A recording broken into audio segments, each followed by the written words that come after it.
यो पनि धेरै हुन्छ अगाउँ चाहिँ एक बटुकै उयो खान्छ खान त कस्तो पारले सुतेको न मामा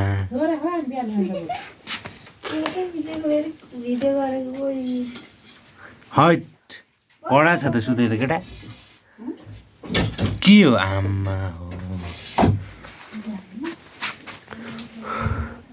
ए डाम्नु उठ त ओए ओए उठ यो त यार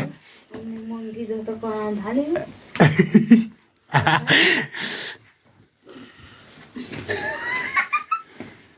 ओए सन्चै हुनुहुन्छ उन्नु पाएको छैन उठेको